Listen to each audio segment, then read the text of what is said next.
I think we've just always taken the approach that the best thing to do is go into races and have fun. Enjoy. See on the other side. Enjoy. You know what shape they're in, but it's still not guaranteed. I just want to enjoy everything. I don't want to waste an opportunity. Just do my best every time I can. They both have this amazing will to win.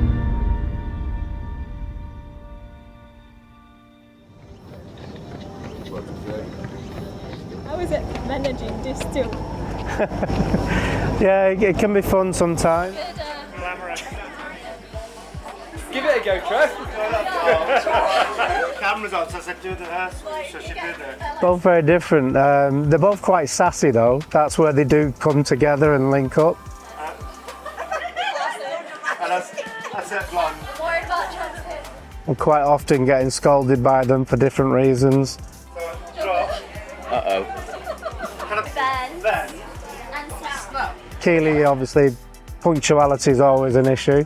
She's never on time. But Georgia, on the other hand, she's on time and organised. 250 quid, yeah?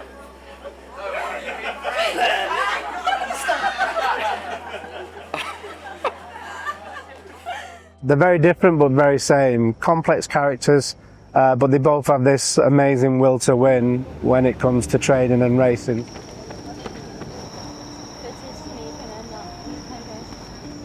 They both come to the event from a very different angle. Obviously, Georgia has a lot more endurance, Keely has a lot more 400 metre speed. They cross over in training, but obviously there's a lot of things that they need to do separately to make sure that they're getting what they need. You know, every now and again they'll come together and do things, but in the holding camp just then, there was 3 track days and they only shared the same session once. So they're making sure everyone gets what they need. It's been a tough year for Keely. The timeline wasn't too bad when the 3rd injury occurred. Thankfully, because Tokyo's so late, we've still got time when we look at what we need to do. And I was hoping she would be in 154 shape by the time she got here. And we had the time to do that, but I was quite shocked when a week before Celestia, I'm like, oh, you're in 154 shape, okay.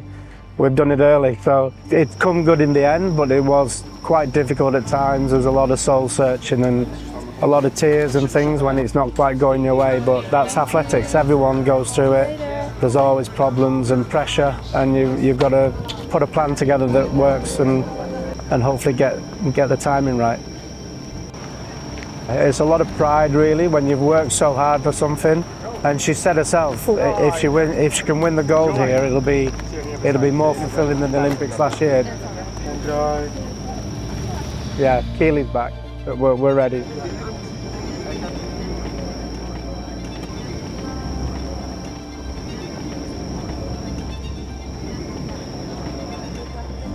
Georgia was still deciding between the 8 and 15 or both, so Georgia went through a difficult period of acclimatising where they're getting stressed because they don't run so well. And then when she was fine, Keely arrived and she was going through that, so I was like, oh, trying to sort them out. It's been on the table all summer really, what should she do? And I feel she should double, but I got outvoted. Jenny and Georgia's husband all wanted to just focus on the 8, hopefully get a medal in the 800.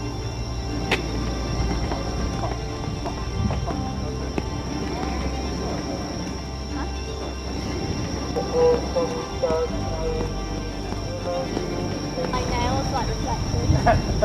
I'm like a magpie. They call it magnetic style, like mirrors. It's crazy.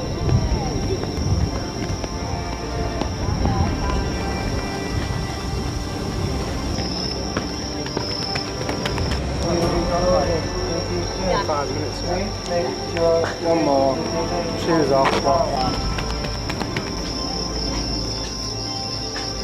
I'm generally quite reserved and people wouldn't know that I'm involved because I'm just stood there. I don't even clap any of my girls, let alone any of the others. When you walk out, walk under the stadium. As you come off it, I know my responsibilities. Good luck, guys, anyway. And yeah, I'm working over, mate. Cool. Okay.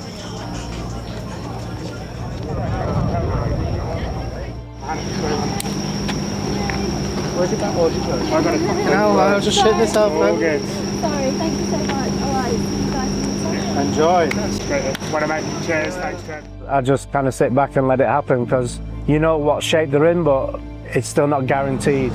You know, they have to go and deliver at the time, so you just hope it comes up. For a whole host of brilliant two-lap races, the Olympic champion goes in this one, in what is only her third race of the season.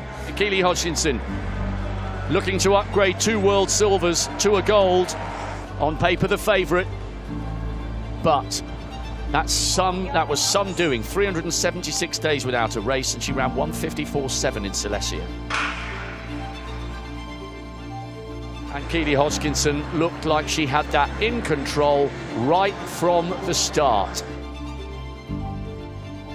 Georgia Hunter-Bell, the bronze medalist over 1,500 metres, coming here in the 800. I mentioned it briefly there that Georgia Hunter-Bell could have done the 1,500 metres. There was much speculation about the Brit doubling, but she decided in the end to put all of her eggs in the 800-metre basket. Georgia Hunter-Bell kicking earlier than she has on the circuit, perhaps wanting to leave nothing to chance here in the opening stage of the women's 800 metres. It is a lot more brutal, the rounds for qualifying. I'm used to top 6 in the 1,500, so you have room to make a mistake and then come back. Tomorrow for the semi-final in the 800 is just top 2, so no room for error. It's a lot more brutal.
When you get into a major championships, pacing goes out the window. If you were on the circuit, you might say that's too quick, I need to sit off. But today, when you're trying to get into a World Championship final, you just go for it. Georgia Hunter-Bell on the inside. Remember, just 2 spots automatically into the final.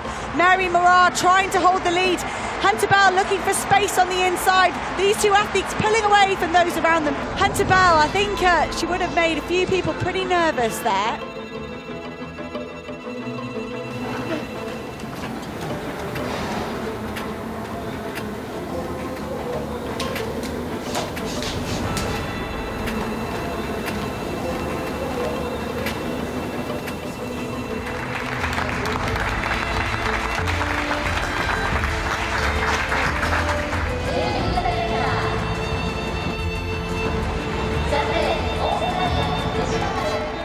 One more semi-final.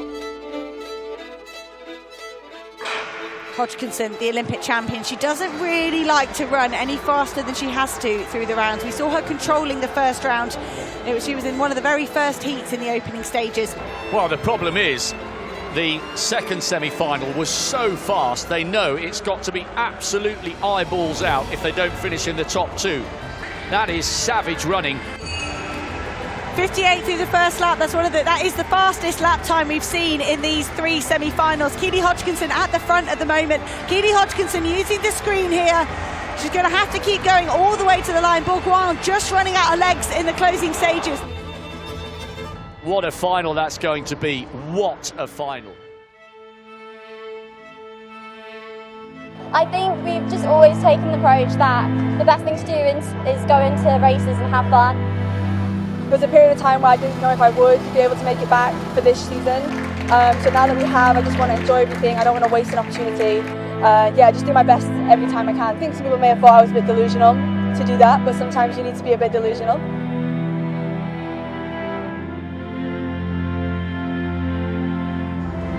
The last middle distance final of Tokyo 2025, the women's 800 metres. And there is the favourite.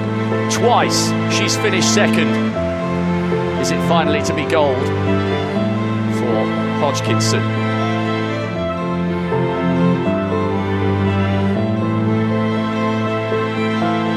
It's packed with talent.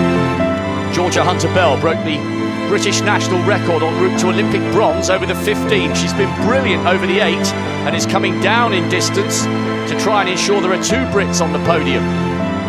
So too Keely Hodgkinson, over a year out, and when she came back, she scorched her way to a 1:54 in Silesia.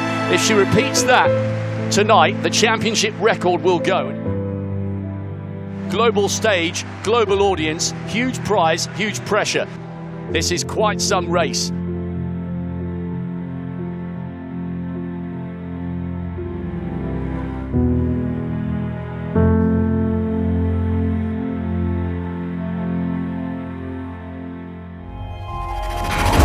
This is very quick, 55.7 at the bell. It don't rule out Hunter-Bell, and it's Great Britain 1-2. Adair is coming, Hodgkinson's beginning to tie up.